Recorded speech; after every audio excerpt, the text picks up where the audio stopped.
இந்த இடத்துல இங்க எல்லாமே நம்ம பொய் சொல்லுவோம். ஒண்ணு மட்டும் பொய் சொல்லாத இடம். 1 + 1 என்னங்க? 2 × 2 என்னங்க? இது New York, new Jersey, new Delhi எல்லா இடத்துலயும் ஒண்ணுதான். நீங்க பொய் சொல்றீங்க, நான் பொய் சொல்றேன், எல்லாமே பொய் சொல்லுவாங்க. பொய் சொல்லாத ஒரே ஒரு விஷயம் நம்பர் மட்டும்தான். எட்வர்ட் டெமிங் எல்லாமே கேள்விப்பட்டிருப்பீங்க. World's leading statistician. Japan second world war அப்ப ஜப்பான் ரிவைவ் ஆனதுக்கான ஒரு பெரிய ஸ்டாட்டிஸ்டிக்ஸ் கொடுத்த அவருடைய வேர்டிங் தான் ரொம்ப ஸ்ட்ராங்கான வேர்டிங். இந்த world we trust in God, rest all data. கடவுளை நம்புவேன், அதை தவிர நான் நம்புற ஒரே ஒரு விஷயம் நம்பர்ஸ் மட்டும்தான், டேட்டா மட்டும்தான் அப்படின்ற ஒரு விஷயம் தான்.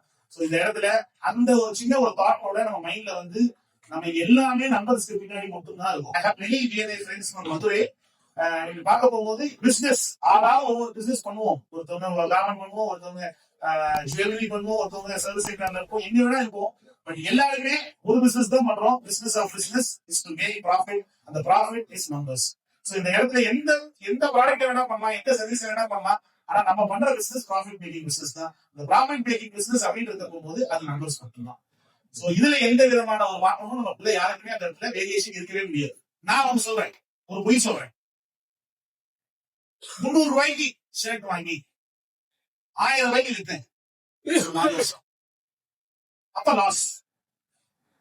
37 ரூபாய்க்கு டிஷர்ட் வாங்குறேன், 10 ரூபாய்க்கு டிஷர்ட் விற்கிறேன், அப்ப ப்ராஃபிட் அப்படின்னு நான் சொல்றேன். உண்மையா தெரியும். 300 ரூபாய்க்கு சட்டை வாங்கி 1000 ரூபாய்க்கு வித்தேன், அப்ப லாஸ்.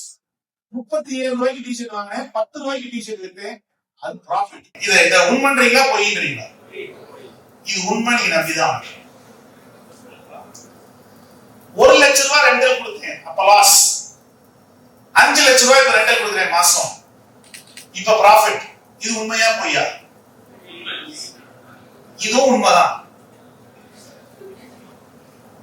3 வருஷம் 4 வருஷம் ஒரு கடையை நடத்தினேன். 4 வருஷம் கடை நடத்தி போட்ட காசு எடுக்க முடியாம அதுக்கு மேலே காசு போய் நட்டமாயி பிரின்சிபலும் போய் வெளியே வந்தேன், லாஸ். 4 இயர்ஸ் நடத்தி கடையை திறந்து 3rd டே போட்ட காசை எடுத்தேன். இது நம்ம வீங்க நம்ப மாட்டீங்களா? இதுவும் ட்ரூ தான். சோ இந்த இடத்துல நம்பர்ஸ் வந்து ஒரு வித்தியாசமான ஒரு விஷயத்தை பிளே பண்ணும். அனுமானம் அப்படின்ற ஒரு விஷயமே நம்பர்ஸ்க்கு கிடையாது. அந்த இடம் வந்து இந்த இடத்துல நம்ம எந்த ஒரு விஷயத்தை செஞ்சாலும் எதை இன்ஸ்டிங்க்ட நோக்கி செய்யறோம் அப்படின்றது கண்டிப்பா entrepreneurs instinct is very strong thing. But எதுவுமே அனுமானம் வேலை செய்யாது. அந்த இடத்துல நம்பர்ஸா இருக்கும்போது வேலை செய்யறது என்னுடைய அதிகபட்சம் என்னுடைய ஜர்னி ஒரு 16 இயர்ஸ் ஜர்னி. 16 இயர்ஸ் பிசினஸ் ஜர்னில நான் கத்துக்கிட்ட சில லேர்னிங் வந்து number has a very very very powerful